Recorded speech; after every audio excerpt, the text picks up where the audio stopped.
तो शुरू करते हैं। अब तक के एपिसोड्स में हमने ये देखा, इकोनॉमी के 7 पिलर होते हैं। फर्स्ट पिलर था एनसीईआरटी, जो आप खुद करेंगे। बाकी के जो पिलर थे, बैंकिंग, फाइनेंस सेक्टर, वो अब तक हमने चर्चा करी। फिजिकल पॉलिसी और बजट टैक्सेशन, वो जब बजट आएगा तो हम साथ में देख लेंगे। इंटरनेशनल बैलेंस ऑफ पेमेंट वगैरह की बात आज से हमने शुरू कर ली है।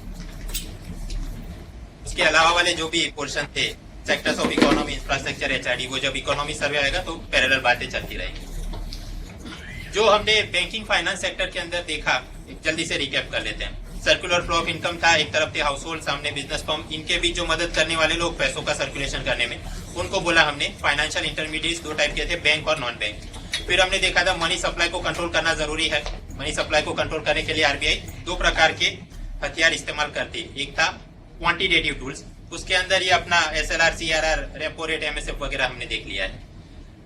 और इनकी मदद से महंगाई से कैसे लड़ना है वो हमने देखा, और डिफ्लेशन से कैसे लड़ना है ये भी हमने देखा है। टेबल आप याद कर लो, काम खत्म। फिर कुछ देखे थे हमने क्वालिटेटिव टूल्स या सिलेक्टिव टूल्स या डायरेक्ट टूल्स, 5 थे, हमने याद कर लिया। बैंकिंग सेक्टर का एवोल्यूशन अंग्रेजों के जमाने में क्या था, आजादी के बाद नेशनलाइजेशन किया, फिर नरसिम्हन कमेटी आई, उसने कुछ रिफॉर्म्स सुझाए, नई बैंकों को लाइसेंस दिया गया, बंधन, आईडीएफसी, भारतीय महिला बैंक आई। फाइनेंशियल इंक्लूजन क्या है, उसके क्या महत्व है, और उसे लागू करने के लिए अपनी प्रधानमंत्री जन धन योजना वगैरह हमने देखा। फाइनेंशियल इंटरमीडिएट्स का बाद में क्लासिफिकेशन की बैंक और नॉन बैंक, और बैंक के अंदर कमर्शियल और कोऑपरेटिव बैंक्स, नॉन बैंकिंग के अंदर AIFI, primary dealers and non banking financial companies, उसका पूरा एवोल्यूशन और जुरिस्डिक्शन वगैरह हम देख चुके हैं। तो वो पूरा था फाइनेंस बैंकिंग सेक्टर। उसके बाद देखा था फाइनेंस सेक्टर कि कोई भी बिजनेस अपने को शुरू करना है या बिजनेस को एक्सपांड करना है, यू रिक्वायर कैपिटल फाइनेंस। 2 तरह से ला सकते हैं, एक तो है डेब्ट financing and second is called equity financing. उसके सारे फीचर्स देखे। फिर कि सरकार को भी जब पैसों की जरूरत हो, शॉर्ट टर्म के लिए चाहिए, तो वो जाएंगे मनी मार्केट में और ट्रेजरी बिल इशू करेंगे। लॉन्ग टर्म के लिए चाहिए, वो जाएंगे कैपिटल मार्केट और उसके सब पार्ट प्राइमरी मार्केट, जहां वे गवर्नमेंट सिक्योरिटी इशू करेंगे from 1 year maturity period up to 20-30 years. अगर कोई भारत की कंपनी बाहर से कैपिटल जमा करना चाहती है, लेकिन वहां की जो भी सेबी जैसी संस्था है, वहां से परमिशन पूरा लेना नहीं, तो वो क्या कर सकते थे, एडीआर और जीडीआर मैकेनिज्म था, कैसे काम करता है हमने देखा। Exchange traded funds, mutual funds के बीच फर्क देख लिया। ये पार्टिसिपेटरी नोट्स या पी नोट्स कैसे काम करते हैं, और उसकी मदद से ये हॉट मनी का इश्यू, मनी लॉन्ड्रिंग का issue, capital gains tax evasion, हमने मैटर देख लिए। सेंसेक्स की गिनती कैसे की जाती है, उसके अंदर ये हर्षद मेहता, केतन पारेख क्या स्कैम करके गए, और फिर आगे चल के वो पूरा सिस्टम ऑनलाइन बना दिया गया, डीमैट सिस्टम लाया गया, कैसे काम करता है, उसमें पैन कार्ड और यूआईडी के बीच में क्या अंतर है देख लिया। और इन द रिसेंट ईयर जो बड़े फाइनेंशियल स्कैम, सहारा है, एनएससीएल और ये शारदा चिट फंड स्कैम, तो इनकी बेसिक हमने देखा मॉडस ऑपरेंडी क्या थी, इसके खिलाफ लड़ने के लिए क्या कदम उठाए गए, और कॉम्प्रिहेंसिव जो financial sector legislative reforms, PN Shri Krishna commission, उसके बारे में हमने बात कर ली। इन शॉर्ट ये जो अपने 7 पिलर थे, इसके अंदर ये जो सेकंड पिलर था बैंकिंग फाइनेंस, उसके मेजर टॉपिक्स कवर कर लिए हैं। मैं ऐसी भी हेकड़ी नहीं रखता कि इसके बाहर कोई पूछेगा नहीं, मैंने जो पढ़ा है, लेकिन जो मेजर पॉइंट्स थे वो हमने देख लिए। उसके पैरेलल अब जो भी हिंदू के अंदर करंट अफेयर्स डेवलपमेंट हो रहा है, आप नोट्स अपडेट करते रहिए। बजट फिजिकल पॉलिसी जब आएगा तो हम देखेंगे। आज जो बात करनी है अपने को, इंटरनेशनल ट्रेड, और उसके अंदर भी ये balance of payment, capital account convertibility, ये वो बातें करेंगे। WTO और जो दूसरी बातें रह जाएंगी, हम जब नेक्स्ट टाइम में मिलेंगे तो वो भी कवर कर लेंगे। ठीक है, तो शुरू करते हैं आज का टॉपिक, बैलेंस ऑफ पेमेंट। तो एक तो उसकी व्याख्या क्या है, और बैलेंस ऑफ पेमेंट के 2 कंपोनेंट, करंट एंड कैपिटल, वो पूरा क्लासिफिकेशन याद करेंगे। बैलेंस ऑफ पेमेंट का हिंदी होता है भुगतान संतुलन। ये कैसे हो गया, इकोनॉमिक सर्वे मैंने बताया था, इंग्लिश में पढ़ो, और अगर गुजराती और हिंदी में मुख्य परीक्षा देनी है तो पैरेलल टू दैट हिंदी में भी वही पीडीएफ फाइल डाउनलोड करके आप पढ़ो, तो पता चलेगा कि वो बैलेंस ऑफ पेमेंट का ट्रांसलेशन करते हैं भुगतान संतुलन। ठीक है,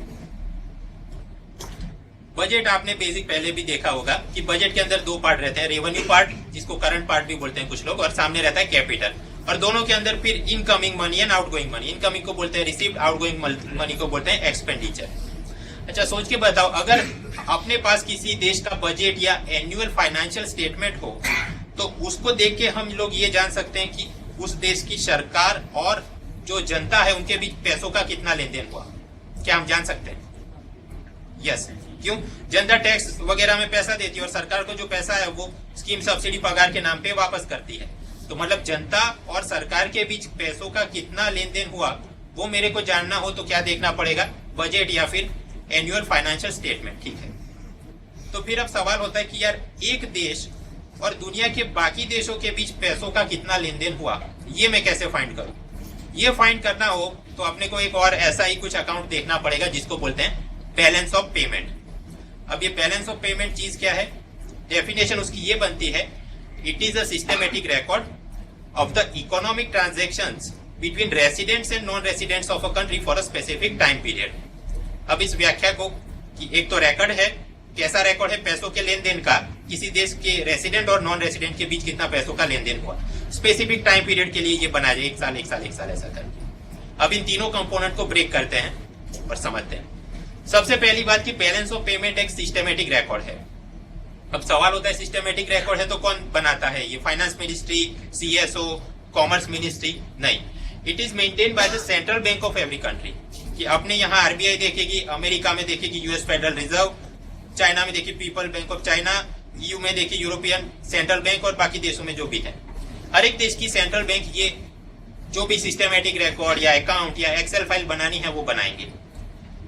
अब सवाल ये होता है कि भाई आरबीआई राजन भाई बना रहे हैं तो हो सकता है वो एफडीआई का नंबर पहले लिखे और बाद में लिखे एफआईआई, हो सकता है चाइना वाला सबसे पहले अपने एक्सेल बुक में एक्सपोर्ट का डेटा लिखे और बाद में एफडीआई एफआई लिखे। तो जब सभी देशों को आपस में कंपेयर करना हो तो मुश्किल होगी, इसलिए ये अकाउंट कीपिंग का फॉर्मेट एक स्टैंडर्ड होना चाहिए पूरी दुनिया के लिए, और ये स्टैंडर्ड सेट किया है इंटरनेशनल मॉनेटरी फंड आईएमएफ, और उन्होंने एक मैनुअल बनाया है बीएमपी 6 करके। बीएमपी 6 याद रखने की जरूरत बस इतना कि हर एक देश ये बीओपी का रिकॉर्ड कैसे मेंटेन करेगा, जो आईएमएफ मैनुअल में प्रिस्क्राइब किया है उस हिसाब से आप उसका अकाउंट बनाओगे। अब अकाउंट उस हिसाब से बनाओगे, लेकिन फिर भी अगर आरबीआई पूरा डेटा रुपी में लिखे, चाइना वाला अपनी करेंसी में, तो फिर वो मैच करने में डिफिकल्टी रहेगी। इसलिए हर एक देश ने बैलेंस ऑफ पेमेंट का ये पूरा डेटा डॉलर में ही एक्सप्रेस करना है। जो भी पैसा आया या गया उसको आप अपनी करेंसी से डॉलर में कन्वर्ट करके वो डेटा यहाँ पे लिखते रहो, ताकि ऊपर जाके आईएमएफ वाले पूरी दुनिया का मैच कर सके। जो भी पैसा आपके देश में आ रहा है उसको आप क्रेडिट के कॉलम में लिखोगे, मतलब कि इनकमिंग मनी, उसके सामने साइन रहेगी प्लस, और जो पैसा बाहर जा रहा है आउटगोइंग मनी है तो आप उसको डेबिट के रूप कॉलम में लिखोगे और लिखोगे साइन माइनस। अगर आपने एक सैंपल देखना हो कि असल में ये कैसा दिखता है तो इस लिंक पे आप जाइए, तो आरबीआई ने खुद जो बनाया है एक्सेल फाइल में ही है कि ये बैलेंस ऑफ पेमेंट कैसा दिखता है। तो पहली बात खत्म हुई कि हाँ ये सिस्टमेटिक रिकॉर्ड है, सेंट्रल बैंक बनाती है, डॉलर में एक्सप्रेस करती है और आईएमएफ मैनुअल के हिसाब से ये लोग चलते हैं। अब सेकंड पिलर पे आए कि ये इकोनॉमिक ट्रांजैक्शन है रेसिडेंट और नॉन रेसिडेंट के बीच में। ठीक है, अनिल कपूर अपने देश का वो सिटीजन भी है और रेसिडेंट भी है। अदनान सामी वो असल में पाकिस्तानी है, पासपोर्ट उसका कनाडा का है और रहता वो भारत में है, लेकिन वो बंदा फिर भी इंडियन रेसिडेंट है। अच्छा सोच के बताओ, अनिल कपूर अदनान सामी को ये बोलता है तू मेरे पिक्चर में गाना लिख के दो, मैं तुम्हें 1 लाख रुपए दूंगा, तो आरबीआई के ये अपने राजन भाई ने अपनी एक्सेल फाइल में वो डेटा एंटर करना चाहिए कि नहीं करना चाहिए? नहीं करना चाहिए। क्यों? क्योंकि ये तो दोनों ही जने रेसिडेंट है। बीओपी की क्या व्याख्या है कि भाई रेसिडेंट और नॉन रेसिडेंट के बीच में पैसों का लेन देन हो तो राजन भाई ने वो कुछ लिखना चाहिए। इस केस में राजन भाई ने कुछ लिखने की आवश्यकता है नहीं। Next thing, Tom Cruise Adnan Sami को ये बोलता है कि तुम मेरे पिक्चर में आइटम सॉन्ग लिखो, मैं तुमको $1 लाख दूंगा। इस केस में सोच के बताओ किसने लिखना चाहिए, अमेरिकन सेंट्रल बैंक या आरबीआई, या दोनों ने? दोनों ने लिखना चाहिए। क्यों? क्योंकि भाई ये रेसिडेंट और नॉन रेसिडेंट, इंडिया के पॉइंट ऑफ व्यू से वो टॉम क्रूज नॉन रेसिडेंट हुआ, अमेरिका के पॉइंट ऑफ व्यू से अदनान सामी नॉन रेसिडेंट, तो दोनों ही ने लिखना पड़ेगा। लेकिन लिखेंगे तो क्या करेंगे, यूएस फेडरल रिजर्व जब ये डेटा एंटर करेगी तो वो अपने कॉलम में ये लिखेगी कि हमारा आउटगोइंग -$1 लाख बाहर चले गए। राजन भाई अपने अकाउंट में लिखेंगे तो इनकमिंग $1 लाख प्लस हमारे आए गए। इस हिसाब से ये लोग करेंगे। अच्छा, अब ये जो $1 लाख अदनान सामी को मिल गए, वहां उसमें से वो कुछ पैसा पाकिस्तान में रहते अपने बूढ़े माँ बाप को बेचता है, तो यहाँ पे कौन एंटर करेगा? आरबीआई भी देखेगी और पाकिस्तान की सेंट्रल बैंक वो भी देखेंगे। इधर आरबीआई अपने में से प्लस माइनस में लिखेंगे कि इतने पैसे बाहर चले गए, और पाकिस्तान सेंट्रल बैंक लिखेगी कि हमारे यहाँ रेमिटेंस के रूप में इतने आ गए प्लस में। अच्छा, ये जो अपना अदनान सामी मैंने बताया, he is a Canadian citizen, तो क्या कनाडा की सेंट्रल बैंक ने अपनी एक्सेल फाइल में कुछ लिखना है? नहीं। वाई? क्योंकि ये रेसिडेंट नॉन रेसिडेंट का ही मामला है, तो जहां पे वो रह के काम कर रहा है वो दो देशों की सेंट्रल बैंक देखे, जो सिटीजन है वो उसने कुछ देखने की आवश्यकता है नहीं। अच्छा ठीक है, तो इस प्रकार से हर एक देश अपना एक्सेल फाइल मेंटेन कर रहा है। अमेरिका के अंदर यूएस फेडरल रिजर्व और उसके चेयरमैन है जेनेट येलेन और अपने राजन भाई। इनको जो भी पैसा बाहर गया माइनस में लिख दिया, जो पैसा आया प्लस में लिख दिया, और ऐसा ही राजन भाई ने किया। अब ये दोनों ही जने अपनी एक्सेल फाइल ईमेल फॉरवर्ड कर देते हैं आईएमएफ चीफ के अकाउंट में, मतलब इनका नाम है क्रिस्टीन लगार्डे। तो सोच के बताओ, ये मैडम इन दोनों एक्सेल फाइल को कंबाइन करेंगी, कुछ एडिशन करेंगी, तो क्या जवाब मिलेगा उनको? ट्रिलियंस ऑफ डॉलर मिलेगा या जीरो मिलेगा? जीरो क्यों मिलेगा? क्योंकि एक देश से जो पैसा बाहर गया तो सामने किसी और देश ने तो वो प्लस में लिखा होगा, है ना। Credit of one country becomes debit of another country. तो जब आप पूरे विश्व का बैलेंस ऑफ पेमेंट निकालोगे तो जवाब क्या मिलेगा आपको? जीरो मिलेगा। पूरे विश्व का बैलेंस ऑफ पेमेंट रहता है जीरो। और इसी कारण ये जो आईएमएफ के मैडम क्रिस्टीन लगार्डे, इनको पता है कि वो सीसेट में मुझे डेटा इंटरप्रिटेशन में लंबी गिनती करनी नहीं पड़ेगी, पहले से ही पता है मेरा तो जवाब जीरो आने वाला है। तो आप देखिए वो स्माइल कर रहे हैं। मजूरी करनी है वो नीचे वाले लोगों को करनी है, तो देखिए इनका भी मुंह खुला हुआ है और इनका भी मुंह खुला हुआ है। एनीवेज, चीफ जोक्स अपार्ट, वापस आते हैं। बैलेंस ऑफ पेमेंट की क्या व्याख्या करी हमने? It is a systematic record of the economic transactions between residents and non-residents of a country for a specific time period. Definition तो हमने समझ ली। अब इसके कंपोनेंट देखते हैं। कंपोनेंट तो बेसिक तो सबको पता होगा कि भाई बैलेंस ऑफ पेमेंट के दो पार्ट बनते हैं, current account and capital account. अभी के लिए कैपिटल को भूल जाओ, केवल करंट पे हम फोकस करते हैं। करंट के वापस जाके दो सब पार्ट पढ़ते हैं, एक होता है विजिबल और दूसरा होता है इनविजिबल। विजिबल इनविजिबल कैसे? कि विजिबल पार्ट में आता है गुड्स का ये जो इंपोर्ट एक्सपोर्ट हो रहा है, मतलब एक देश में से कोई सामान बाहर जा रहा है तो उसके अनुपात में कोई पैसा अंदर आ रहा है, एंड वाइस वर्सा। तो यहाँ आप देख सकते हैं हाँ कि भाई पैसा आया तो सामने कोई चीज गई है, ये रहा अपना विजिबल पोर्शन। और इनविजिबल ऐसा कि दो देशों के बीच पैसों का लेन देन तो हो रहा है, बट कंपेयर टू उसके अनुपात में क्या सामान यहाँ से वहां गया आप देख नहीं सकते। फॉर एग्जाम्पल सर्विस का ट्रेड हो रहा हो, या फिर ये रेमिटेंस भेजे जा रहे हो, गिफ्ट डोनेशन में पैसा भेजा जा रहा हो, दोस टाइप ऑफ थिंग्स। एनीवेज, तो balance of payment, current account, उसका विजिबल पोर्शन और उसके अंदर ये गुड्स, वहां पे अब हम फोकस करते हैं। एक डेटा मेरे पास पुराना है 2013-14 का, कि ये जो विजिबल पोर्शन था, हमने जो भी सामान एक्सपोर्ट किया होगा तो स्वाभाविक है सामने से पैसा भारत में आया होगा, इनकमिंग मनी या फिर प्लस क्रेडिट में हम लिखेंगे। उस वक्त का डेटा था 3 लाख मिलियन यूएस डॉलर्स। और साथ ही साथ हमने जो भी चीज इंपोर्ट की थी तो मतलब हमने सामने पैसा वहां पे भेजा होगा, तो डेबिट मतलब माइनस आउटगोइंग मनी, ऐसे 5 लाख मिलियन डॉलर बाहर चले गए। तो अब हम नेट निकालेंगे तो क्या होगा? 3 - 5 जवाब मिलेगा -2 लाख मिलियन डॉलर्स। तो सोच के बताओ, ट्रेड सरप्लस है कि ट्रेड डेफिसिट है? ट्रेड डेफिसिट है, ठीक है। तो एक व्याख्या होती है बैलेंस ऑफ ट्रेड क्या है? It is the net difference between imports and exports. आयात और निकास के बीच का फर्क ये है अपना balance of trade. Balance of payment क्या है उसकी तो व्याख्या पूरी अलग है, हमने अभी समझ ली। अब जब ये बैलेंस ऑफ ट्रेड आप निकालें नेट डिफरेंस, और अगर आपको जवाब माइनस में मिले, साइन उसका नेगेटिव हो, तो हम बोलेंगे कि ट्रेड डेफिसिट है। इन अदर वर्ड, जितना हम इंपोर्ट वैल्यू कर रहे हैं उससे कम एक्सपोर्ट कर रहे हैं। और उसका उल्टा कि अगर हमको नेट डिफरेंस पॉजिटिव अमाउंट मिल जाए तो हम बोलेंगे balance of trade is positive, या फिर ट्रेड सरप्लस है, मतलब जितने कीमत का हम इंपोर्ट कर रहे हैं उससे ज्यादा हम एक्सपोर्ट कर रहे हैं। भारत के अंदर ट्रेड डेफिसिट है और वो तो हमेशा ट्रेड डेफिसिट ही रहेगा। वाई? क्योंकि क्रूड ऑयल वगैरह बहुत ज्यादा हमने इंपोर्ट करना पड़ता है। अब भारत के प्रमुख इंपोर्ट चीजें क्या हैं और एक्सपोर्ट चीजें क्या हैं?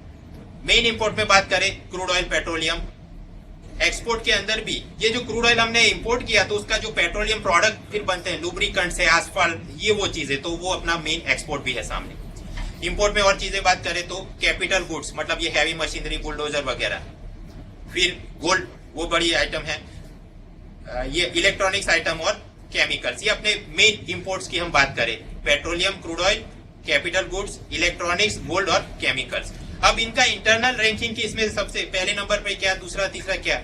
पिछले साल का मेरे पास डेटा है, अभी का मैंने जब इकोनॉमिक सर्वे आ जाएगा तो इस हिसाब से हम तब देख लेंगे। एक्सपोर्ट की बात करें, सबसे ज्यादा तो पेट्रोलियम प्रोडक्ट, फिर इंजीनियरिंग गुड्स, एग्रीकल्चर, केमिकल और जेम्स एंड ज्वेलरी, ये अपने प्रमुख एक्सपोर्ट हैं। इनका भी इंटरनल रैंकिंग जब सर्वे आ जाएगा तो हम देख लेंगे।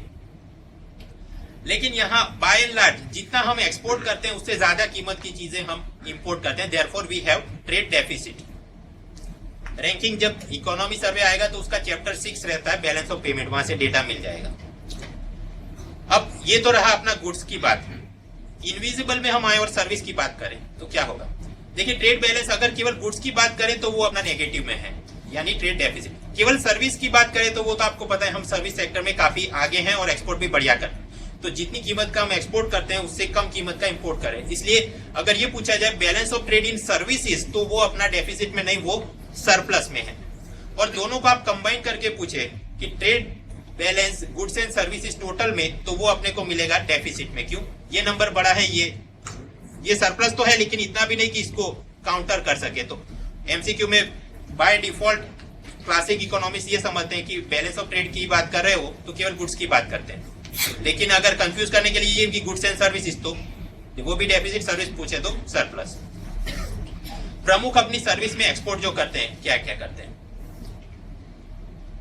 एक तो ये अपनी पूरी IT services, then business services, tourism और ट्रांसपोर्ट, ये अपने 4 प्रमुख हैं। और उसके अंदर भी रैंकिंग जब सर्वे आएगा तो हम देख लेंगे। एनीवेज, तो बैलेंस ऑफ पेमेंट उसका करंट पार्ट विजिबल इनविजिबल देख रहे थे। विजिबल में जो है गुड्स, वहां पे डेफिसिट है। इनविजिबल में सर्विस, तो सर्विस के अंदर अपने को सरप्लस मिल रहा है। अभी आगे बात करते हैं इनकम और ट्रांसफर के बारे में। इनकम में 3 चीजें आती हैं, प्रॉफिट, इंटरेस्ट, डिविडेंड। ये जरा हम एक एग्जांपल से समझ। अनिल कपूर ने एक नई कंपनी शुरू की है बॉलीवुड में कोई, और टॉम क्रूज उसके अंदर एक फॉरेन इन्वेस्टर के रूप में एफडीआई या एफआईआई के रूप में कुछ पैसा निवेश कर रहे हैं। तो टॉम क्रूज जितना भी पैसा निवेश करेंगे इट विल बी क्लासिफाइड, जो कैपिटल अकाउंट के अंदर इनकमिंग प्लस मनी करके वो देखेंगे कैपिटल में। लेकिन अब आप समझिए कि अनिल कपूर ने कंपनी बनाई है और ये एक निवेशक है, तो स्वाभाविक है जब कंपनी को मुनाफा होगा तो प्रॉफिट, इंटरेस्ट, डिविडेंड के नाम पे अनिल कपूर ने टॉम क्रूज को कुछ पैसा बाहर दे देना पड़ेगा। तो उस प्रकार से जो प्रॉफिट, इंटरेस्ट, डिविडेंड के रूप में फॉरेन इन्वेस्टर को पैसा आपने बाहर दे दिया, वो सारा हो जाएगा आउटगोइंग मनी। और कहां पे? करंट अकाउंट के अंदर वो आउटगोइंग मनी बनेगा।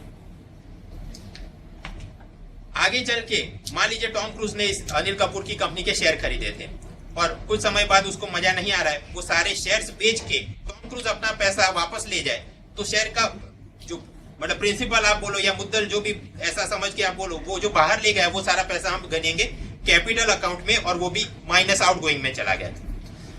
मान लो टॉम क्रूज ने पैसा लगाया था बॉन्ड डिबेंचर के रूप में, और अनिल कपूर जो ब्याज देंगे वो करंट अकाउंट में गिनेंगे, प्रॉफिट, इंटरेस्ट, डिविडेंड माइनस में चला गया। कुछ समय बाद उस बॉन्ड डिबेंचर का original principal Anil Kapoor Tom Cruise को वापस करेंगे, जो ओरिजिनल प्रिंसिपल या मुद्दल है वो सारा हम गिनेंगे कैपिटल पार्ट में, और वो आउटगोइंग माइनस में चला गया। खैर, तो ऐसे मतलब इनकम के रूप में इनविजिबल पार्ट में प्रॉफिट, इंटरेस्ट एंड डिविडेंड हम जो अगर किसी बाहर वाले को दे रहे हैं तो माइनस में गिनोगे। उसी प्रकार मान लो अनिल कपूर ने बाहर जाके टॉम क्रूज की कंपनी में निवेश किया होता और टॉम क्रूज इनको प्रॉफिट, इंटरेस्ट, डिविडेंड के नाम में कुछ देता, तो हम उसको प्लस में इनकमिंग में गिन लेते। लेकिन ओवरऑल यहाँ पे डेफिसिट रहती है। डेफिसिट इसलिए क्योंकि हमारे लोग इतना बाहर निवेश नहीं कर रहे जितना बाहर के लोग यहाँ पे निवेश करते हैं। खैर, वापस याद करें बैलेंस ऑफ पेमेंट, उसका ये विजिबल पोर्शन, वहां पे तो डेफिसिट था। सर्विसेज के अंदर हमने देखा सरप्लस। इनकम के अंदर हम देखें तो डेफिसिट है। क्यों? ज्यादा पैसा बाहर प्रॉफिट, इंटरेस्ट, डिविडेंड में दिया जा रहा है। अब बात करें ट्रांसफर की। ट्रांसफर में 3 चीजें आती हैं, remittances, donations and gifts. Remittances आप समझते हो कि अपना ही कोई आदमी बाहर जाए और अपनी फैमिली को पैसा वापस दे, तो वो पूरा हो जाएगा remittances. For example, south India का कोई व्यक्ति मिडिल ईस्ट में काम कर रहा है, अपने कुटुंब को पैसा दे रहा है, या कोई एनआरआई गुजराती अमेरिका में बैठा है, यहाँ पैसा भिजवा रहा है, तो वो सारे लोग, तो बाहर से जो पैसा आएगा प्लस में जाएगा, और यहाँ से जो पैसा मान लो अदनान सामी पाकिस्तान में भेज रहा है तो रेमिटेंसीज माइनस में गिना जाएगा। और फिर आप नेट निकालिएगा। नेट निकालेगा तो पता चलेगा कि रेमिटेंस में बहुत सारा पैसा आ रहा है, गिफ्ट, डोनेशन के नाम में भी आता है, तो कुल मिला के सरप्लस है। यहाँ पे पुराना डेटा है मेरे पास 2013 का कि पूरे विश्व में रेमिटेंसेस की बात करें तो भारत नंबर 1 है। $70 बिलियन पैसा ऐसा आ रहा है। दूसरे नंबर पे चाइना, नया डेटा तो जब सर्वे आएगा तो पता चलेगा, लेकिन फिर भी भारत हमेशा यहाँ पे नंबर 1 रहेगा। याद ये रखिएगा कि फॉरेक्स रिजर्व के बारे में पूछा जाए तो चाइना नंबर 1 पे, लेकिन अगर रेमिटेंस के बारे में पूछा जाए तो याद रखना भाई भारत नंबर 1 पे है। खैर, तो हम ऐसा करते करते ये पूरा पोर्शन देख लिया। करंट अकाउंट था, विजिबल, इनविजिबल, विजिबल में देखा गुड्स, इनविजिबल में SIT, सर्विसेज, इनकम और ट्रांसफर। SIT याद रखिएगा। पहले ये था कि जब भी कोई केस हो जाए तो लोग बोलेंगे, ऑपोजिशन बोलेगा, मीडिया बोलेगा कि CBI से जांच कराओ। आजकल किसी का बटवा भी चोरी हो जाए तो बोलता है SIT से। मतलब IPS की क्यों भर्ती कर, इंडियन SIT सर्विसेज क्यों नहीं करते थे। खैर, तो आप याद ये रखिएगा इनविजिबल के क्या उदाहरण है, सर्विसेज, इनकम, ट्रांसफर। और इनकम के अंदर फिर प्रॉफिट, इंटरेस्ट, डिविडेंड, ट्रांसफर में रेमिटेंस, गिफ्ट, डोनेशन। अब मुझे करंट अकाउंट का बैलेंस निकालना हो तो क्या करना पड़ेगा, यहां का एक नंबर मिल जाए और मेरे को यहां का एक नंबर मिल जाए, फिर दोनों को ऐड करूंगा तो पता चल जाएगा। तो इन तीनों का मुझे नीचे से नंबर निकली, सर्विस में कितना था, इनकम में और ट्रांसफर में कितना, देख लेते हैं। सर्विसेज में तो हमने देखा सरप्लस है, इनकम में मैंने बात करी प्रॉफिट, इंटरेस्ट, डिविडेंड में बहुत सारा पैसा बाहर चला तो वो माइनस में है, और ट्रांसफर के अंदर खासकर रेमिटेंस के नाम पे ढेर सारा पैसा आ रहा है तो वो प्लस में है। तो नेट अगर हम इन तीनों का निकालें तो नेट इनविजिबल अपने को प्लस में एक अमाउंट मिल जाती है। अब करंट अकाउंट का बैलेंस क्या होगा, ये विजिबल और इनविजिबल पोर्शन को आप ऐड करिए। विजिबल में तो अपने को पता है ट्रेड डेफिसिट है तो माइनस में जवाब आया कुछ $147 बिलियन, और इनविजिबल के अंदर सरप्लस है, हमने अभी देखा नेट करा तो प्लस 115 बिलियन। तो अब इन दोनों का अगर हम नेट निकालेंगे तो जवाब आएगा -32 बिलियन। तो मतलब करंट अकाउंट बैलेंस तो मिला लेकिन वो नेगेटिव है, इसलिए हम ये बोलेंगे कि करंट अकाउंट में डेफिसिट है या फिर CAD है, करंट अकाउंट डेफिसिट। इसका हिंदी होता है चालू खाता घाटा। ये कैसे, इकोनॉमिक सर्वे वाले ये टर्म चालू खाता घाटा, तो गुजराती क्या होगा, चालू खाता नहीं खात। कहता भी दीवाना, सुनता भी दीवाना।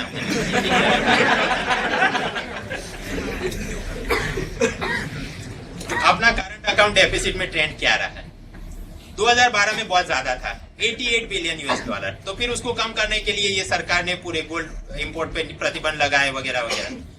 आगे चल के 2013 में अराउंड $32 बिलियन। कैसे, हमने वो अभी गिनती देख ली। 2014 का टारगेट ये है कि $45 बिलियन के अंदर सीमित रखना है। बहुत ज्यादा बढ़ जाए तो फिर उससे समस्याएं होंगी, क्या समस्याएं होंगी आगे हम देखेंगे। लेकिन 2014 का टारगेट क्या था, $45 बिलियन। इसको क्या हम अचीव कर पाए नहीं कर पाए वो तो अभी सर्वे आएगा, उसके छठे चैप्टर में हम देख लेंगे।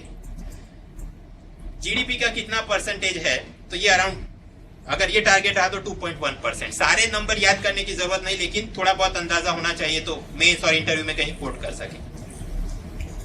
करंट अकाउंट डेफिसिट बहुत बड़ा हो तो वो अपने हक में नहीं है, उसके कारण अपना रूपी डॉलर के हिसाब से बहुत कमजोर हो जाता है और उसके कारण फिर क्रूड ऑयल महंगा हो जाएगा और सारी चीजों में महंगाई दिखेगी वगैरह। वो कैसे होता है आगे की स्लाइड में वो बातें आ रही, बट अभी के लिए याद रखो कि हाँ भाई करंट अकाउंट डेफिसिट बड़ा नहीं होना चाहिए, वरना इकोनॉमी के लिए वो खतरनाक है। तो फिर मुख्य परीक्षा में और इंटरव्यू में आपको पूछा जाएगा कि ये करंट अकाउंट डेफिसिट को कम कैसे करोगे, आप क्या करना चाहिए। तो हमने क्लासिफिकेशन समझ लिया और कहाँ पे डेफिसिट कहाँ पे सरप्लस है, बस उसके आसपास हम बात करें तो मैटर जवाब क्लियर हो जाएगा। लेकिन याद ये रखना है कि एक आध पॉइंट के अंदर एक तो इम्प्रैक्टिकल आंसर नहीं होना चाहिए और एक पॉइंट पे अपनी टेप स्टक नहीं हो जानी चाहिए। फॉर एग्जांपल, कई लोग बस करंट अकाउंट डेफिसिट कम करना है तो उनकी टेप में एक ही गाना बजता है कि क्रूड ऑयल कंजप्शन कम करवाइए।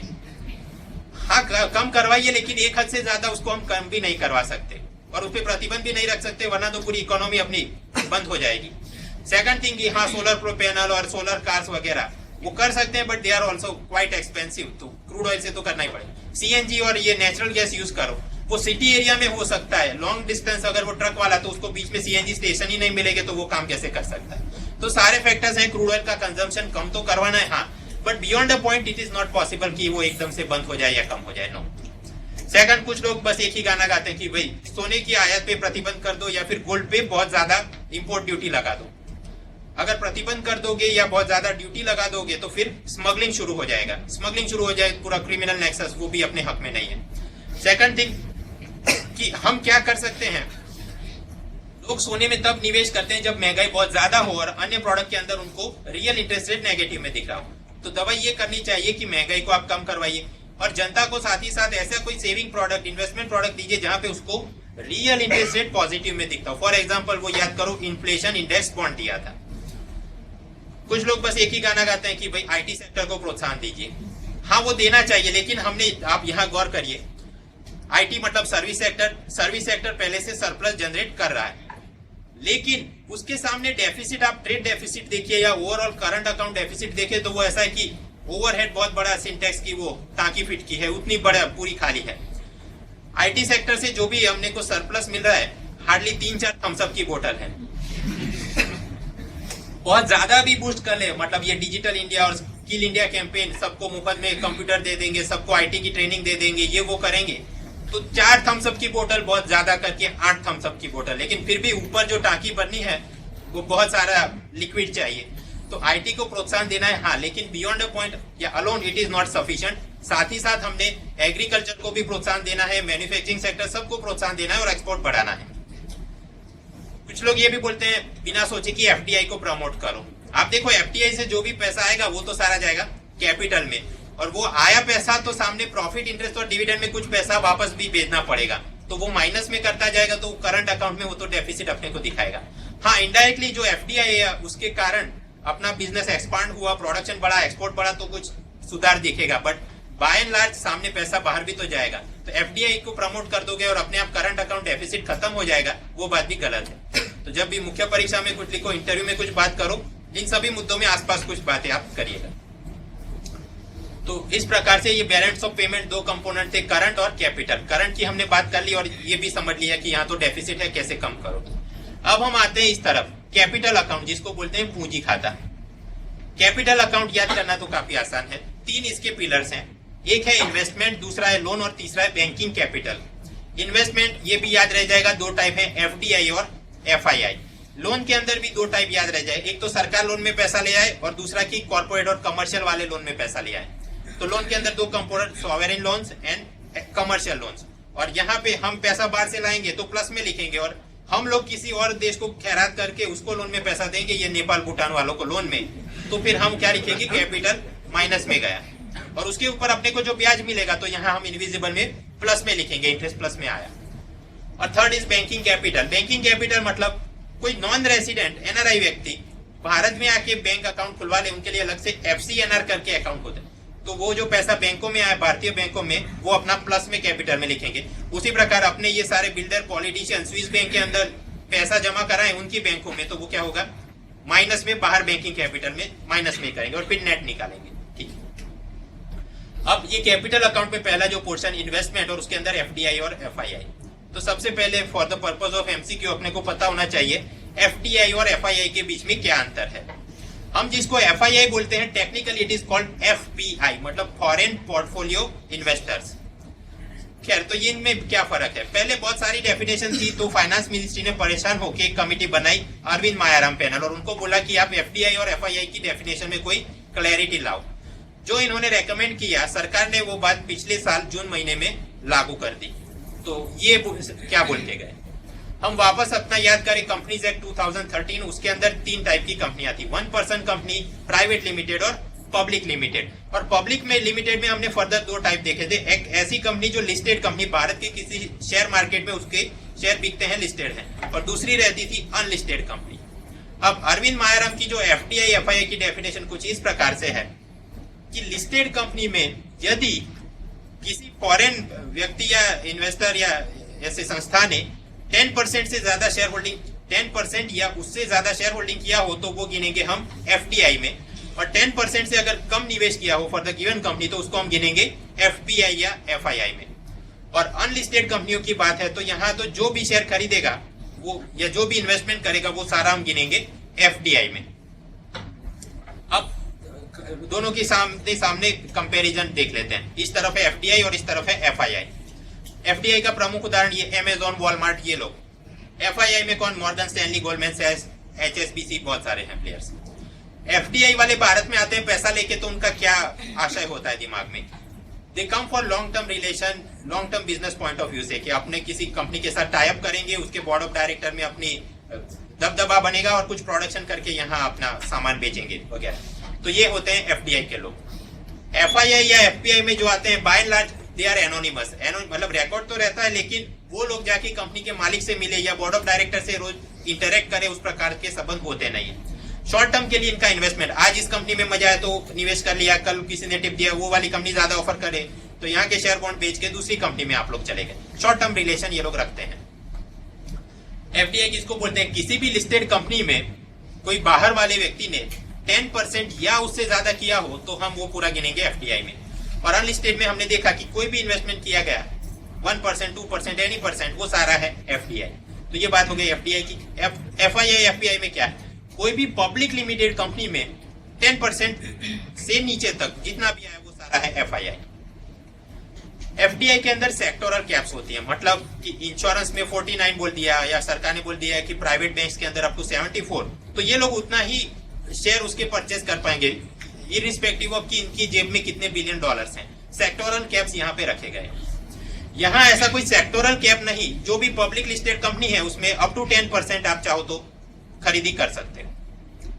एफडीआई की केवल एक ही कैटेगरी है, कौन? एफडीआई खुद। एफपीआई में या एफआईआई में तो बहुत सारी कैटेगरी।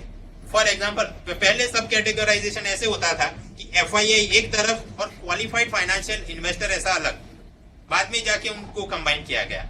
सेबी अपना क्लासिफिकेशन चलाती है और इनको बोलती है फॉरेन पोर्टफोलियो इन्वेस्टर। राजन भाई अपना क्लासिफिकेशन चलाते हैं और उनको बोलते हैं आरईएफपीआई, रजिस्टर्ड फॉरेन पोर्टफोलियो इन्वेस्टर। तो मतलब अलग अलग प्रकार से और इन पे अपने अपने नियम कानून ये चला के रखते हैं। यहाँ तो केवल एक कैटेगरी है। एनआरआई जो भारत में पैसा निवेश करता है तो क्या उसको एफडीआई बोलेंगे? मायाराम ने कहा कि इस पे further deliberation is necessary.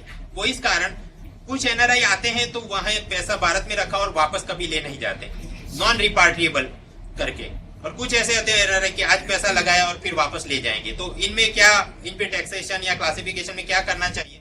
Mayaram ने बोला कि अभी और डेलिब्रेशन इज रिक्वायर्ड। बाकी जो भी एनआरआई इन्वेस्टमेंट यहाँ करे तो उसको एफआईआई में गिनती नहीं करते हैं। एफडीआई ये पूरा कैटेगराइजेशन नियम कानून लागू पड़ते हैं केवल इक्विटी फाइनेंस में, मतलब ये बाहर वाले लोग जब शेयर खरीदी कर रहे हो तो ये 10% और ऊपर या नीचे ये सारी बातें तब आएंगी, इक्विटी फाइनेंस में ही आएंगी। मतलब ये बाहर वाला आके किसी भारतीय कंपनी में डिबेंचर खरीदे तो कोई टेंशन है एफडीआई का ये परमिशन लेना वगैरह नहीं। अगर फुल्ली कन्वर्टेबल डिबेंचर खरीदेगा तो हाँ, क्यों? क्योंकि याद करो भाई, फुल्ली कन्वर्टेबल डिबेंचर क्या है? कुछ समय बाद आप मेरे को डिबेंचर दे दो, मैं आपको सामने कंपनी के कुछ शेयर्स दे दूंगा। तो अगेन तो वो इक्विटी फाइनेंस का मैटर बन गया, तो फिर हाँ उसमें सरकार फिर वो 49%, 74 वो पूरा मैटर बनना शुरू हो जाएगा। गवर्नमेंट सिक्योरिटी ट्रेजरी बिल के अंदर ये चीजें लागू नहीं होगी। क्यों? वो सारी डेब्ट इंस्ट्रूमेंट है, they are not equity finance. तो वो एफडीआई के ये 49, 74 ये बातें लागू नहीं होगी।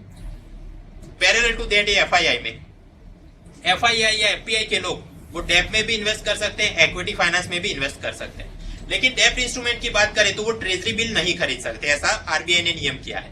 डेब्ट इंस्ट्रूमेंट में हमने देखा गवर्नमेंट सिक्योरिटी भी होते हैं, लेकिन इनके ऊपर आरबीआई ने कुछ नियम लगाए हैं, अप टू 30 बिलियन ही ये लोग इन्वेस्ट कर सकते हैं। उसी प्रकार कॉर्पोरेट बॉन्ड्स वो भी एक प्रकार का डेब्ट इंस्ट्रूमेंट है, तो वहां अप टू 51 बिलियन ही ये लोग निवेश कर सकते हैं। ये हुई अपने डेब्ट पे लिमिट। और इक्विटी में हमने लिमिट देखी क्या, किलो 10% जो शेयर के अंदर था। आगे इन पे कौन कंट्रोल करता है? एक तो आरबीआई इन पे दिशा निर्देश कर सकता है under the FEMA, foreign exchange management act. Second, ये बहुत कुछ तो एफडीआई रहता है कि ऑटोमेटिक अप्रूवल, अपने आप इन्वेस्ट कर सकते हो। कुछ होता है कि आफ्टर अप्रूवल सरकार का, तो सरकार में कौन अप्रूवल देता है? FIPB, foreign investment promotion board. और कंपनी जहां पे ये निवेश हो रहा है उस कंपनी ने पूरा वो डेटा इनको देना पड़ता है कि हाँ इतना एफआईआई में है, इतना एफडीआई वगैरह वगैरह। एफआईआई की बात करें, इंडिविजुअल एफआईआई पे कंट्रोल रहता है सेबी का। और एग्रीगेट पूरे सेक्टर पे जो आ रहा है पैसा वो आरबीआई भी दिशा निर्देश कर सकती है अंडर फीमा एक्ट। ये क्या दिशा निर्देश कर सकते हैं? हम जब कैपिटल अकाउंट कन्वर्टेबिलिटी आज पढ़ेंगे तो वो बात क्लियर हो जाएगी। और यहाँ पे भी कंपनी ने जो भी पैसा आ रहा है तो वो डिस्क्लोज करना पड़ता है कि इतना एफडीआई में आया, इतना एफआईआई में आया, और ये एफआईआई ने इतने शेयर हमारे खरीदे हैं। खैर, तो जो हम कैपिटल अकाउंट की बात कर रहे थे और उसके अंदर पहला पिलर था इन्वेस्टमेंट, जिसमें एफडीआई में भी पैसा आता है और एफआईआई में भी। तो यहाँ तो दोनों में जम के पैसा आ रहा है, लेकिन एफडीआई में ज्यादा आ रहा है, एफआईआई में थोड़ा कम, लेकिन दोनों ही सरप्लस है अपना। तो नेट निकालोगे तो पता चलेगा कि 25,000 मिलियन US डॉलर 2013 में भारत के अंदर आए। हमारे भी ये रतन टाटा अंबानी वगैरह बाहर में निवेश तो करते होंगे, लेकिन बहुत थोड़ा थोड़ा, तो वो नेट में आप माइनस निकालोगे तो भी जवाब अपने को पॉजिटिव नंबर ही दिखेगा, सरप्लस दिखेगा। तो मतलब कैपिटल अकाउंट का फर्स्ट पिलर था इन्वेस्टमेंट या एफआईआई, तो यहाँ तो अपने को सरप्लस, बहुत सारा पैसा आ रहा है। लोन की हम बात करें तो लोन में भी अपने को सरप्लस मिलेगा। क्यों? देखिए, लोन का जो पैसा आएगा, प्रिंसिपल मुद्दल, वो सारा हम इनकमिंग प्लस में लिखेंगे, जब उसको परत करना होगा तब माइनस में किया जाए। तो ये भी सरकार भी जम के उधारी करती है वर्ल्ड बैंक से, और कमर्शियल वाले भी, private sector external commercial borrowing, वो फॉरेन में जाके डिबेंचर इशू किया, उस प्रकार से वो भी जम कर पैसा लाते हैं। तो यहाँ भी आप नेट निकालोगे तो सरप्लस दिखेगा। Third, banking capital. Banking capital में भी हाँ, एनआरआई लोग अपने भारत के अंदर आकर ये एफसीएनआर अकाउंट में बहुत सारा पैसा लगाते हैं। और तो पैरेलल अगर रियल लाइफ में हम सोचे तो ये अपने पॉलिटिशियन, बिल्डर और 2 नंबर के सारे लोग जो स्विस बैंक अकाउंट में लगाया है पैसा, वो बहुत ज्यादा होगा। तो असल में ये डेफिसिट में दिखना चाहिए, इसलिए नहीं दिखता क्योंकि वो 2 नंबर में भेज रहे हैं, ऑफिशियल रिकॉर्ड में आता नहीं है। एनीवेज, तो कैपिटल के अंदर ये सारे पैसे आते हैं। इसमें से कौन सा सबसे ज्यादा स्टेबल है? एफडीआई सबसे ज्यादा स्टेबल है। क्यों? वो आया तो सोच के आता है कि मैं लॉन्ग टर्म के लिए रहूंगा, 30 साल और अपना नाम जमाऊंगा। एक्सटर्नल असिस्टेंस के रूप में, ये मतलब सॉवरेन लोन के रूप में वर्ल्ड बैंक वालों ने अपने को जो भी लोन दिया हो, सॉफ्ट लोन मतलब उस पर ब्याज बहुत मामूली रहता है और बहुत लंबा पीरियड होता है, तो ये भी एक प्रकार से स्टेबल है। क्यों? बहुत धीरे धीरे वो पैसा वापस जाएगा। उसी प्रकार एक्सटर्नल कमर्शियल बोरोइंग में जो पैसा आ रहा है लॉन्ग टर्म के लिए आता है, तो स्टेबल फ्लो है। मोस्ट वॉलेटाइल की बात करें तो ये अपना एफआईआई और एफपीआई। ये इसलिए आज इनको टिप दे दिया कि भारत में आपको ज्यादा पैसा मिलेगा तो जम के ला गए। कल कोई बोलेगा कि चीन में मिल रहा है तो वो यहाँ के शेयर मार्केट से सारा सिक्योरिटीज बेच के भाग जाएंगे। तो ये इस प्रकार से वॉलेटाइल पैसा होता है, हॉट मनी होता है। उसी प्रकार ये एनआरआई लोग जो अपनी बैंकों में पैसा लगा रहे हैं, FCNR, foreign currency non resident account, तो ये लोग भी वॉलेटाइल रहता है, उनका मूड बन गया तो बाहर निकाल के ले गए। बट बाय एंड लार्ज हमने देखा कि भाई कैपिटल अकाउंट में तो सरप्लस ही होता है। एक बार फिर से आप लोग मेरे साथ क्लासिफिकेशन बोलिए ताकि मेरे दिल को भी तसल्ली हो जाए कि हाँ आपने समझ लिया।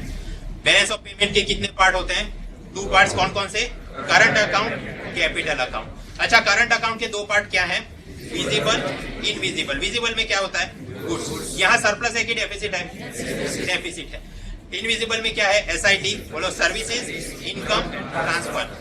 अच्छा, सर्विस में क्या था? सरप्लस की। इनकम में डेफिसिट। क्यों? एफडीआई वालों को जो प्रॉफिट इंटरेस्ट डिविडेंड मिला ढेर सारा ले गए। ट्रांसफर के अंदर सरप्लस। सरप्लस क्यों? क्योंकि रेमिटेंस। अच्छा, रेमिटेंस में दुनिया में कौन नंबर होने? भारत की चीज? इंडिया। तो करंट अकाउंट और उसके अंदर डेफिसिट है, हमने देखा। कैपिटल अकाउंट के 3 पिलर्स क्या थे? Investment, loan, banking capital. Investment के कितने टाइप? 2, FDI, FII. लोन के 2, एक तो sovereign loans and second is commercial loans. Banking में क्या था अपने को देखा? वो foreign currency non residential account, और यहाँ पे तो सरप्लस। याद रहेगा? ठीक है। तो 2013 में एक आसान सवाल पूछ लिया। यहाँ पे आपको कुछ नाम दिखेंगे, आपको फाइंड करना है कि उनमें से कौन से कैपिटल अकाउंट के अंदर आते हैं।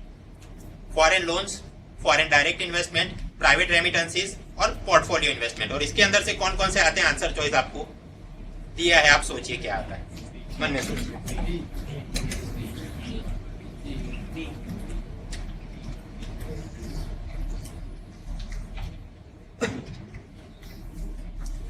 देख लेते हैं। एलिमिनेशन मेथड से आप आगे बढ़िए कि अपने को क्या है, पक्का पता है कि भाई रेमिटेंस तो कैपिटल नहीं है, वो तो यार करंट के अंदर आता है, वो भी इनविजिबल में। ठीक है,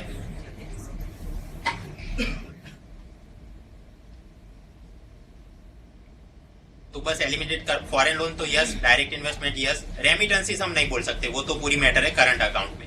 पोर्टफोलियो इन्वेस्टमेंट भी आएगा, क्योंकि मैंने आपको बताया जो एफआईआई है, technically it is called foreign portfolio investor, FPI.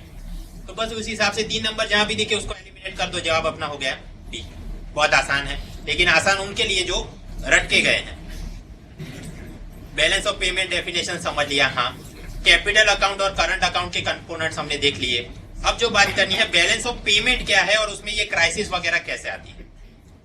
वापस याद कर ले, बैलेंस ऑफ पेमेंट करंट में तो डेफिसिट था और कैपिटल में सरप्लस था, और ये दोनों के ऊपर बैलेंस ऑफ पेमेंट बना है, तो मतलब ये 2 नंबर हम जोड़ेंगे तब जाके अपने को कोई बैलेंस ऑफ पेमेंट का आंकड़ा दिखेगा। 0 है, पॉजिटिव है, नेगेटिव है, जो भी निकालते हैं। देखिए करंट में तो डेफिसिट था, देख लिया, माइनस में ये बड़ा सा नंबर है। कैपिटल में सरप्लस है, ये भी हमने देख लिया है। उसके आगे चल के कुछ डेटा आरबीआई को लेटर ऑन डेट में मिलता है, तो वो एरर ओमिशन के नाम पे कई बार माइनस कर लेते हैं जवाब, कई बार वो इतना प्लस कर लेते हैं। तो मतलब current account plus capital account और ये एरर ओमिशन, अब इन तीनों का नेट निकालो। नेट निकालोगे कि तो पता चलेगा कि ओवरऑल बैलेंस ऑफ पेमेंट ये तो पॉजिटिव नंबर अपने को यहाँ पे मिला। पॉजिटिव इसलिए मिला कि करंट अकाउंट में डेफिसिट था, ये लगभग 30,000 के आसपास चला, लेकिन कैपिटल में सामने काफी सरप्लस था 47,000, तो ओवरऑल जोड़ के मिला ये $15 बिलियन जितना प्लस में आ गया। अब हमने तो कहीं किताबों में देखा था, पढ़ा था कि भाई हर एक देश का भी बैलेंस ऑफ पेमेंट जीरो होता है, तो ये तो प्लस में कैसे आ गया और क्यों आ गया। वापस फर्स्ट लेक्चर को हम याद करें कि जब मनी सिस्टम रहती है तो एक तरफ रहती है कुछ चीजों की सप्लाई होती है और सामने जनता पैसा लेके खड़ी है डिमांड करने के लिए। इन दोनों के बीच में एक इक्विलिब्रियम बना था। मान लो कि 1 किलो प्याज की कीमत थी 100 रुपए, अचानक से जनता के पास ज्यादा पैसा आ जाएगा और यहाँ पे सप्लाई बढ़ेगा नहीं, तो डिस इक्विलिब्रियम में महंगाई बढ़ जाएगी। 1 किलो ऑनियन फिर बिकेगा 1000 रुपए में। और अगर आरबीआई ने इसको बंद करना होता तो वो क्या करते, मनी सप्लाई कम कर देते, है ना, यहाँ से पैसा वो गायब करवा दे, कोई जुगाड़ करके मनी सप्लाई रिड्यूस कर दे, तो वापस वो इक्विलिब्रियम में आ जाता है 1 किलो के 100 रुपए। अब आप सोचिए कि ये बैलेंस ऑफ पेमेंट पॉजिटिव आ रहा है, इसका इंटरप्रिटेशन क्या हुआ। डॉलर ज्यादा है फॉरेक्स मार्केट में, मतलब कि बाहर से लोग ऐसे ज्यादा खड़े हैं जिनको अपने डॉलर तब्दील करवा के रुपए लेने हैं, वो लाइन में ज्यादा लोग खड़े हैं। पैरेलल टू दैट भारत के ऐसे लोग बहुत कम हैं जो अपने रुपए डॉलर में तब्दील करवाना चाहते हैं। ऐसा हो रहा है, इसलिए ये बैलेंस ऑफ पेमेंट में नंबर अपने को पॉजिटिव दिख रहा है। जब ये परिस्थिति का निर्माण होगा तो क्या होगा, अपना रुपया मजबूत होगा कि कमजोर होगा। सोच लो भाई क्या होगा, इट विल गेट स्ट्रॉन्ग, वो मजबूत होगा। मजबूत होगा मतलब मान लो पहले $1 बिकता था 50 रुपए में, तो अब अपना रुपी स्ट्रॉन्ग हो जाएगा। क्यों, क्योंकि इसकी सप्लाई कंपेयर टू उसके सामने कम है, तो अब वो 50 रुपए से होके $1 अब बिकेगा 40 रुपए में। दूसरे शब्दों में प्रति $1 आपको कम रुपया मिलेगा, रुपया कीमती हो गया, मजबूत हो गया। अब ऐसा होगा अगर अपना इंडियन रुपी गेट स्ट्रॉन्ग, तो किसको मजा आएगा, इंपोर्टर को मजा आएगा कि एक्सपोर्टर को। इंपोर्टर को मजा आएगा, एक्सपोर्टर को मजा नहीं आएगा। अब ये नंबर आइडियली क्या होना चाहिए, 50 होना चाहिए, 40 हो जाए, ये तो आरबीआई के सोचने की बात है। लेकिन आरबीआई के लिए सबसे ज्यादा महत्वपूर्ण ये चीज है, यहाँ पे वॉलेटिलिटी नहीं होनी चाहिए। अगर 50 चल रहा है तो ठीक है, 51-52 आसपास चलते रहो। ये बड़ी वॉलेटिलिटी आ गई तो इंडियन एक्सपोर्टर्स के लिए वो नुकसानकारक है। इस केस में वापस इक्विलिब्रियम में आ जाना हो, मतलब 40 से वापस 50 पे आना हो, तो क्या करना पड़ेगा, ये डॉलर वाले हैं इनको आप शांत कर लीजिए, डॉलर की डिमांड। ये आरबीआई कैसे करेगी, ये जो सरप्लस अपना बना $15 बिलियन का, राजन भाई अपनी तिजोरी से उतना रुपया दे के ये सारे डॉलर खरीद लेंगे और अपनी तिजोरी में वो रख देंगे। तो आप समझते हैं फिर क्या होगा, ये वाला जो ज्यादा लोग खड़े थे उसमें से कुछ कम हो जाएंगे और वापस अपना इक्विलिब्रियम जो बनाना है उनको बन जाएगा। अब जो ये सरप्लस ओवरऑल बना था $15 बिलियन, वो वापस राजन भाई ने डॉलर अपनी तिजोरी में रख दिए, तो ओवरऑल माइनस करो, जवाब क्या आ जाएगा, 0। देयरफॉर बैलेंस ऑफ पेमेंट 0 हो गया। और इस प्रकार से राजन भाई की तिजोरी में जो फॉरेन करेंसी आ गई, तो हम क्या बोलेंगे, उनका फॉरेक्स रिजर्व धीरे धीरे बढ़ रहा है। ठीक है, अब सवाल होता है कि यार अगर ये मारपीट के जवाब 0 ही लाना है तो फिर बैलेंस ऑफ पेमेंट क्राइसिस कैसे हो गई। यहाँ पे आप गौर करिए, करंट में डेफिसिट है लेकिन उसको सस्टेन करने के लिए कैपिटल में ज्यादा सरप्लस आ रहा है, इसलिए डॉलर राजन भाई ने अपनी तिजोरी से निकालने नहीं, उन्हें अपनी तिजोरी से केवल रुपए निकालने हैं और डॉलर सिस्टम से बाहर अब्सॉर्ब कर लेने हैं। जब ये बैलेंस ऑफ पेमेंट क्राइसिस हुई इन द ईयर 1991 और 92 में, तो परिस्थिति क्या थी, करंट अकाउंट डेफिसिट अपनी काफी ज्यादा थी, $6,500 मिलियन से भी ज्यादा। और ये करंट अकाउंट डेफिसिट बहुत बड़ी इसलिए हो गई क्योंकि उसी समय ये खाड़ी युद्ध, गल्फ वॉर चल रहा था, तो ऑयल प्राइस बहुत बढ़ गए। और उससे पहले ये अपने यूएसएसआर वाले भी मदद में काफी सारा पैसा वगैरह दे देते थे, लेकिन अब यूएसएसआर का भी पतन हो गया, तो अपनी करंट अकाउंट डेफिसिट तो काफी बढ़ गई। कैपिटल अकाउंट में पैसा आता तो था, लेकिन वो करंट से जितना माइनस था उसके एवज में वो ये इतना प्लस में बहुत बड़ा सरप्लस नहीं था। क्यों, क्योंकि वो लाइसेंस कोटा इंस्पेक्टर राज था, एफडीआई एफआईआई पे बहुत सारे प्रतिबंध लगाए गए थे, तो कैपिटल में पैसा आता, लेकिन वो इतना ज्यादा भी नहीं था कि करंट अकाउंट डेफिसिट को फुलफिल कर सके। तो जब यहाँ पे आप नेट निकालोगे तो पता चलेगा कि प्लस में 15,000 नहीं दिख रहे, यहाँ तो माइनस के अंदर 1800 मिलियन डॉलर से ज्यादा माइनस में हुआ। अब इस केस में राजन भाई ने क्या करना पड़ेगा? खरीदेंगे, बेचेंगे डॉलर, क्या करें? डॉलर उसको बेचना पड़ेगा। ऐसा क्यों हो रहा है? जब बैलेंस ऑफ पेमेंट का ये नंबर, ओवरऑल बैलेंस अपने को नेगेटिव दिख रहा हो, उसका इंटरप्रिटेशन ये है कि बाहर से लोग डॉलर लेके लाइन में कम खड़े हैं, जिनको इस बात में रुचि है कि हम उस डॉलर को तब्दील करवा के रुपया ले लें। कंपेयर टू दैट भारत की जनता ज्यादा लाइन में खड़ी है कि हम अपना रुपया तब्दील करवा के डॉलर ले लें। और डॉलर इस क्यों ले? वो सारा जो इंपोर्ट करवाना है इस कारण, करंट अकाउंट डेफिसिट बहुत ज्यादा है वगैरह वगैरह। इस केस में क्या होगा? रूपी विल गेट स्ट्रॉन्ग और रूपी विल गेट वीक। रूपी विल गेट वीक। वीक क्यों होगा? जो यहाँ आप मन में विजुअलाइज करो, जो चीज कम मात्रा में होगी वो महंगी हो जाएगी, जो चीज ज्यादा मात्रा में वो सस्ती हो जाएगी। इस केस में सिचुएशन ऐसी बनेगी कि पहले अगर इक्विलिब्रियम था $1 का 50 रुपए, तो अब ये सप्लाई डिमांड में जो आ गया नया, उस कारण $1 अब बिकेगा 90 रुपए में। तो मतलब कि एक प्रकार से रूपी वीक हो गया, डॉलर स्ट्रांग हो गया। इस केस में किसको मजा आएगा? एक्सपोर्टर को कि इंपोर्टर को? एक्सपोर्टर को मजा आएगा, इंपोर्टर को मजा नहीं आएगा। क्यों? अब उसने पहले से ज्यादा रुपया देना होगा to import the same quantity of goods and services. ये भी क्या आइडियल नंबर होना चाहिए, 50 या 60? ये तो आरबीआई के सोचने की बात है, लेकिन उनके लिए ज्यादा महत्वपूर्ण ये है कि इसमें वॉलेटिलिटी ऐसी नहीं होनी चाहिए। 50 चल रहा है तो 50 के आसपास, 90 चल रहा है तो 90 के आसपास, बड़े फ्लक्चुएशन नहीं होने चाहिए। तो इस केस में राजन भाई ने क्या करना पड़ेगा? आप देखिए, ये वॉलेटिलिटी खत्म करवानी हो तो राजन भाई ने यहाँ डॉलर सप्लाई कुछ करके बढ़ाना हो। वो डॉलर सप्लाई कैसे बढ़ा सकते हैं? अपने फॉरेक्स रिजर्व की तिजोरी से डॉलर बेचना शुरू करे और मार्केट में वो फुलफिल कर ले। लेकिन आप देखिए, यहाँ ओवरऑल बैलेंस नेगेटिव में है, 1800 मिलियन डॉलर्स। इसको अगर जीरो करना हो तो भाई ने अपनी तिजोरी से प्लस 1800 मिलियन डॉलर निकालने चाहिए। उस जमाने में आरबीआई के फॉरेक्स रिजर्व इतना बड़ा नहीं था, हार्डली 700 मिलियन डॉलर था। तो जो भी गवर्नर थे, पूरी तिजोरी खाली भी कर दे तो वो उस आग को शांत नहीं कर सकते। आग को शांत नहीं कर सकते तो फिर क्या करना पड़ेगा? कहीं से भीख में पैसा लेके आओ। भीख में पैसा लेके आओ। कहां से लेके आए? हम आईएमएफ से लेके आए। ये 91 में हम गए, आईएमएफ को बोला कि हमारे पास फॉरेक्स रिजर्व नहीं है, आप कुछ डॉलर का जुगाड़ करवा के दीजिए। आईएमएफ ने बोला कि हाँ, हम पैसा तो देंगे बट गिरवे कुछ रखना पड़ेगा। तो हमने 65 टन ऑफ गोल्ड वहां पे गिरवे रखा और उन्होंने हमको ये बैलेंस ऑफ पेमेंट क्राइसिस में मदद की और हम उससे ऊपर के आए। और वापस ऐसी परिस्थितियों का निर्माण ना हो, इस कारण सरकार ने फिर वो LPG reform, liberalisation, privatisation, globalisation, वो सब क्यों करवाया? क्योंकि करंट अकाउंट डेफिसिट आप एक हद से कम कर नहीं सकते। तो क्या करना पड़ेगा? ये कैपिटल में ज्यादा से ज्यादा पैसा आए, उसका जुगाड़ क्या करोगे? एलपीजी रिफॉर्म्स लाके। मैंने अभी पूछा कि भीख मांग के कहां से पैसा लाए, तो कुछ लोगों ने बोला वर्ल्ड बैंक से। वर्ल्ड बैंक जवाब गलत है। इसलिए बैलेंस ऑफ पेमेंट क्राइसिस जब भी हो तो मदद के लिए अपने को जाना पड़ेगा international monetary fund, IMF. World bank मदद कब करता है? वो सॉफ्ट लोन देता है डेवलपमेंट पर्पस के लिए। ये बैलेंस ऑफ पेमेंट क्राइसिस में मदद कौन करता है? IMF.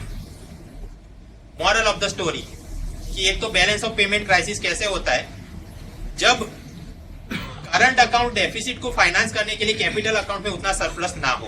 When capital account surplus is insufficient to finance the current account deficit. और उसी वक्त जब ऐसा परिस्थितियों का निर्माण होगा, बैलेंस ऑफ पेमेंट जब आप अपने को नेगेटिव दिखेगा, तो अपना रूपी बहुत वीक हो जाएगा, डेप्रिसिएशन ऑफ करेंसी हो जाएगा। डेप्रिसिएशन ऑफ करेंसी हो जाएगा तो वो कैसे नुकसान कर सकता है आप समझते हैं। वो क्रूड ऑयल महंगा हो गया और पूरी इन्फ्लेशन आ गया। इससे बचना हो तो क्या जुगाड़ करना चाहिए? फर्स्ट थिंग कि करंट अकाउंट डेफिसिट अपनी पहले से ही आप कम करके रखो, या फिर ऐसा कुछ करो कि करंट अकाउंट में अपने को डेफिसिट नहीं सरप्लस दिखे। ये भी पॉसिबल है। फॉर एग्जांपल, जर्मन में करंट अकाउंट डेफिसिट नहीं है, जर्मनी की करंट अकाउंट सरप्लस है। सरप्लस कब होगी? वो ढेर सारा एक्सपोर्ट करते हैं, उसके अनुपात में इंपोर्ट बहुत कम करते हैं। और उनकी जो बड़ी बड़ी कंपनियां, उन्होंने बाहर इतना सारा निवेश किया है तो प्रॉफिट, इंटरेस्ट, डिविडेंड के नाम पे भी ढेर सारा पैसा आता है। तो उनके यहाँ आपको दिखेगा करंट अकाउंट सरप्लस पे है। ऐसा करना चाहिए या परसू करना चाहिए। दूसरी बात, अपने कैपिटल अकाउंट के अंदर सरप्लस होना चाहिए और बहुत बड़ा होना चाहिए, ताकि करंट अकाउंट को वो डेफिसिट को बंद करवा सके, फाइनेंस करवा सके। कैपिटल अकाउंट सरप्लस बड़ा कैसे आप बना सकते हैं? You have to relax the foreign investment norms. LPG reforms लाइए, एफडीआई, एफआई में रिलैक्स करिए, ताकि बाहर से पैसा यहाँ पे आता रहे। और ये सब करने के बाद भी गॉड फॉरबिड कभी नसीब यारी ना दे और बैलेंस ऑफ पेमेंट क्राइसिस फिर भी हो जाए, तो हर एक देश की सेंट्रल बैंक ने अपने पास बहुत बड़ा फॉरेक्स रिजर्व बना के रखना चाहिए, ताकि वो इसको सेटल कर सके। तो अब हम आपते हैं ये फॉरेक्स रिजर्व चीज क्या है, उसके कंपोनेंट और रैंकिंग। फॉरेक्स रिजर्व का ये हिंदी होता है विदेशी मुद्रा आरक्षित निधि। ये कैसे, वो सर्वे वाले ऐसा। खैर फॉरेक्स रिजर्व ही लिख देना, मेरे ख्याल से इसमें कोई गलत नहीं। हिंदी में भी मुख्य परीक्षा दो या फॉरेक्स रिजर्व तो फॉरेक्स रिजर्व ही। फॉरेक्स रिजर्व किसको बोलते हैं? आरबीआई की तिजोरी में जो माल पड़ा है उसका एडिशन करोगे तो आपको फॉरेक्स रिजर्व मिलेगा। अब ये तिजोरी में क्या माल पड़ा है वो देखें। एक तो सभी विदेशी currency, foreign currency, plus RBI की तिजोरी में जितना सोना पड़ा है, प्लस ये इंटरनेशनल मॉनेटरी फंड में हम पार्टिसिपेट करते हैं तो स्पेशल ड्रॉइंग राइट्स एसडीआर, उसके नाम पे जो भी कागजात वहां पे रखे हैं। और एसडीआर के अंदर भी नियम कुछ ऐसे होते हैं कि कुछ पोर्शन आप तुरंत किसी और को बेच नहीं सकते, तो वो एक रहता है। और कुछ 1/4% ऐसा रहता है कि आपको जब मन मर्जी हो आप किसी और देश को बेच सकते हो। तो जो मन मर्जी बेच सकते हो उसको बोलते हैं रिवर्स ट्रांसपोजिशन आरटीपी। तो मतलब फॉरेन करेंसी हाँ, सोना हाँ, आईएमएफ का एसडीआर हाँ, और रिवर्स ट्रांसपोजिशन, ये सभी का आप एडिशन मारोगे तब तो पता चल जाएगा कि अपना इंडिया का फॉरेक्स रिजर्व कितना है। ये तो पुराना डेटा है, करीब 300 बिलियन डॉलर। फिर आगे चल के अभी 330 के आसपास चल रहा है। वो कैसे चलेगा? आपने देखा फॉरेक्स रिजर्व कैसे बनता है भाई, जब बाजार से डॉलर खरीद के अपनी तिजोरी में रखते हो। रैंकिंग के बारे में देखिए, ये तो पुराना डेटा है, लेकिन हमेशा नंबर 1 पे कौन रहता है? चाइना। उसके बाद दूसरे ये इंटरनल बदला सकता है। ये तो जापान है, Switzerland, Russia, Brazil, South Korea, Hong Kong, Bharat 8वें नंबर पे, जर्मनी, फ्रांस उसके नीचे। ये रैंकिंग तो अब जब सर्वे नया आएगा तो हम देखेंगे वापस क्या अपडेट। बट याद ये रखना है कि भारत कभी नंबर 1 हो नहीं सकता। क्यों? हार्डली 300 बिलियन है और यहाँ चीन देखो आप 4000 बिलियन पे। रेस में हम कभी निकल नहीं सकते। 2013 की यूपीएससी में बहुत आसान सवाल निकल गया। इंडिया फॉरेन एक्सचेंज रिजर्व, इसके अंदर क्या चीजें सम्मिलित हैं? Foreign currency, SDR, loan from foreign countries, foreign currency gold SDR, foreign currency SDR और वर्ल्ड बैंक से जो लोन में पैसा आ गया, फॉरेन करेंसी गोल्ड और वर्ल्ड बैंक से जो लोन में पैसा आ गया, इनमें से आपने पकड़ना है। देख लेते हैं।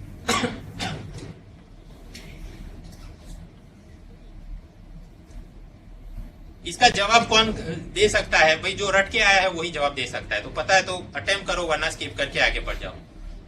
तो रटना जरूरी है। क्या रटेंगे आप कि फॉरेक्स रिजर्व के अंदर क्या चीजें आती है? एक तो फॉरेन करेंसी, सेकंड था गोल्ड, थर्ड वाज एसडीआर और fourth was reverse transposition RTP. ये 4 होनी चाहिए। इसके अलावा जो भी नाम लिखे इसको आप एलिमिनेट करते जाओ तो अपने आप जवाब बन जाएगा। तो आप देखिए लोन जहां जहां पे लिखा है loan, it is not part of the forex reserve, तो ये ए एलिमिनेट हो गया, बी रहेगा, सी और डी भी एलिमिनेट हो जाएंगे। क्यों? लोन है, लोन है, लोन है। तो आप देखिए कितना आसान। वो पुराना याद करो, कैपिटल अकाउंट के कंपोनेंट पूछे थे, यहाँ क्या पूछा? Forex reserve. और एलिमिनेशन काफी आसान था अगर आपने रट लिया हो तो। इकोनॉमी वेरी इजी नाउडेज, जब से सी सेट आया। असर्शन रीजनिंग का एक सवाल पूछा गया। Despite having no current account surplus, India has sizeable forex reserves.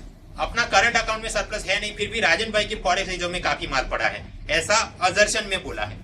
और रिजर्व उसका रीजनिंग में ये कहा है आर में, RBI intervention in the foreign exchange market is the general reason behind accumulation of large forex reserve. मतलब ये राजन भाई फॉरेक्स मार्केट में कुछ इंटरवीन करते हैं, उस कारण उनकी तिजोरी में काफी माल बन गया है। तो असर्शन रीजनिंग मेरे ख्याल से आपको ऑप्शन तो उसके याद ही होंगे, both correct, first explain, second explain, first वगैरह क्या होना चाहिए?